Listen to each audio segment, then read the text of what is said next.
आज के समय का प्रवाह ही कुछ ऐसा है कि अधिकांश व्यक्तियों के मन पर, मस्तिष्क पर काम ने अपना नियंत्रण बना लिया है। निरंतर वह गलत प्रकार की चित्र देखना, गलत प्रकार के संग करना, गलत विचार करना, गलत प्रकार के संबंधों के प्रति आश्वस्त रहना या गलत प्रकार के संबंध बढ़ाना, इन्हीं सब चीजों में निरंतर लगा रहता है और इनमें ही वह सुख देखता है। उसे नहीं पता कि यह जो मार्ग है यह निश्चित रूप से उसे पतन की ओर लेकर के जाता है। जो व्यक्ति इन विषयों के प्रति सजग हैं और ठीक प्रकार से ब्रह्मचर्य का पालन करने के लिए प्रेरित हो चुके हैं, उनके पास अवसर है, लेकिन आप समझें कि अधिकांश व्यक्ति अभी भी उसी मार्ग पर लगे हुए हैं। जो व्यक्ति उस मार्ग पर लगे हुए हैं उन्हें भी एक समय के बाद बोध होगा और लगेगा कि यह मार्ग ठीक नहीं, लेकिन तब तक वह अपना काफी नुकसान कर चुके होंगे। जो आज व्यक्ति सजग हैं, नुकसान वह भी कर चुके हैं। नुकसान कर चुके हैं तो उनके मन में कुछ प्रश्न आते हैं। सबसे पहला प्रश्न आता है कि क्या जो हमने ब्रह्मचर्य नास्य हानि की है उसकी भरपाई की जा सकती है। प्रश्न आता है कि कितने समय में उसकी भरपाई हो सकती है, किस प्रकार के लाभ देखने को मिल सकते हैं। इस प्रकार के अनेक प्रश्न प्राप्त होते हैं। इन्हीं विषयों पर आज हम इस मार्गदर्शन के माध्यम से समझने वाले सबसे पहला प्रश्न होता है कि ब्रह्मचर्य नाश की भरपाई कितने दिन में होगी।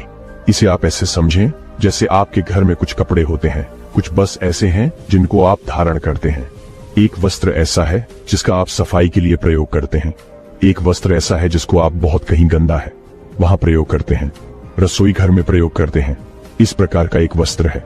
अगर इन वस्त्रों को साफ करने की बात करते हैं तो क्या यह वस्त्र एक जैसे प्रयास से एक जैसे समय में साफ हो जाएंगी? ऐसा बिल्कुल नहीं है। जो वस्त्र आप धारण करते हैं वह तो आसानी से साफ हो जाएगा। जिससे आप सफाई करते हैं उसे साफ करने में समय अधिक लगेगा, ऊर्जा भी अधिक लगेगी, और जो वस्त्र बहुत ज्यादा गंदा है उसे साफ करने में परिश्रम लगेगा, समय भी लगेगा, ऊर्जा भी लगेगी, और विशेष प्रकार के डिटर्जेंट का भी आपको प्रयोग करना होगा।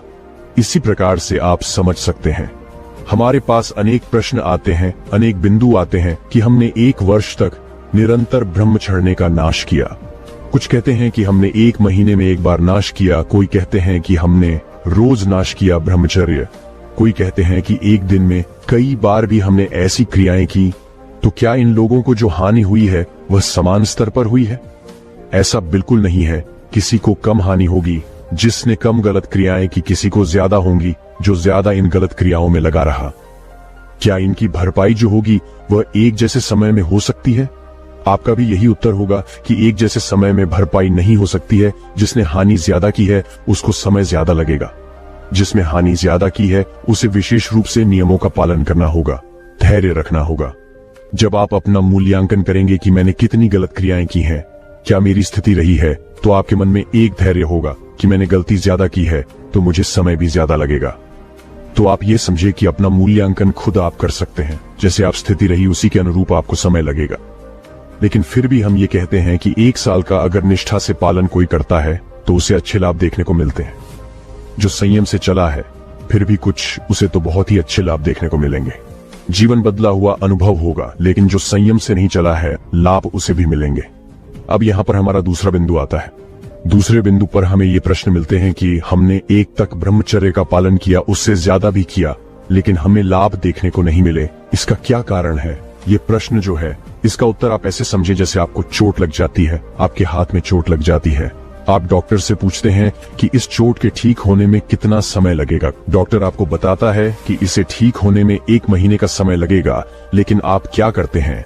उस चोट की जहां पर घाव हुआ है उसकी सफाई नहीं रखते हैं, उस पर मक्खियां बैठ रहे हैं, बैक्टीरिया वहां पर फैल रहे हैं, साफ नहीं रख रहे हैं उसे, और उसे आप बीच बीच में कुरेद भी रहे हैं।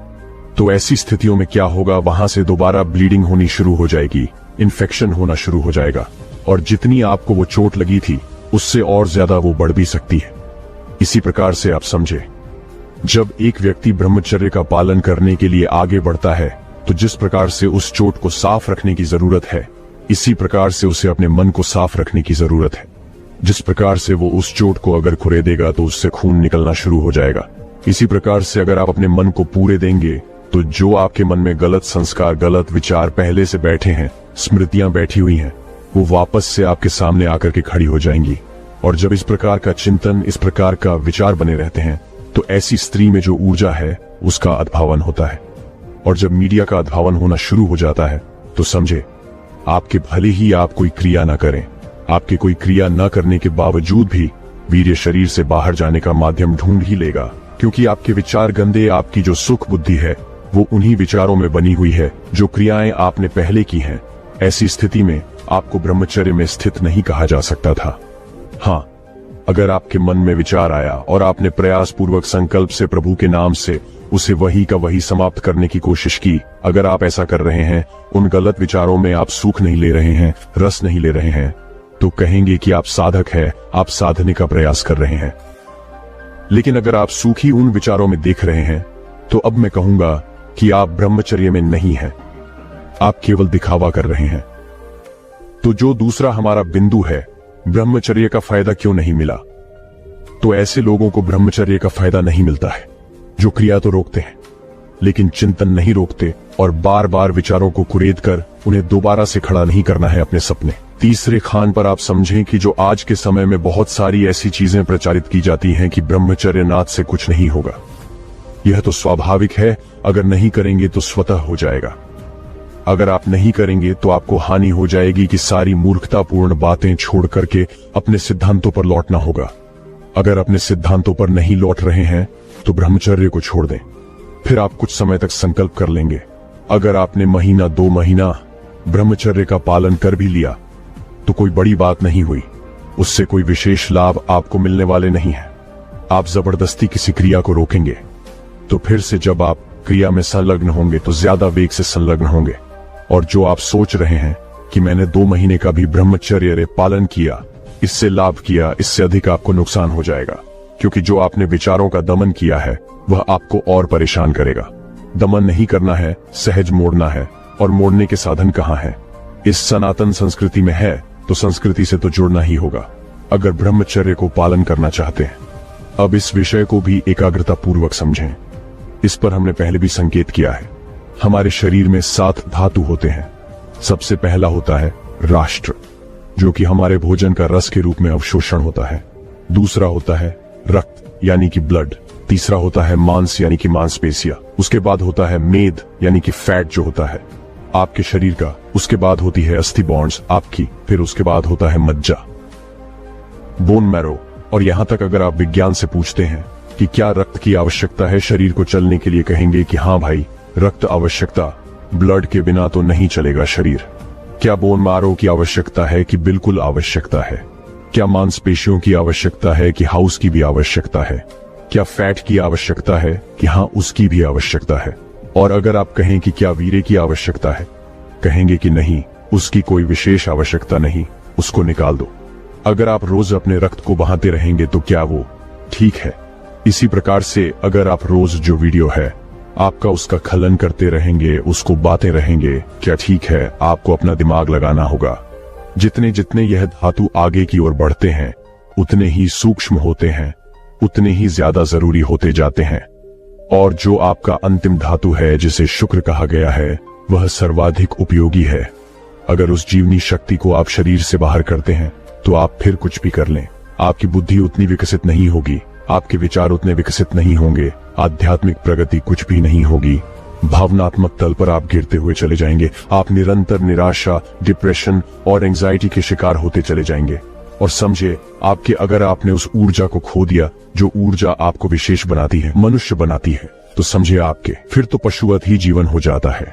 और जो दूसरे प्रभाव है उसकी तरफ हम क्या बात करें, क्योंकि वह आप अनुभव कर चुके हैं।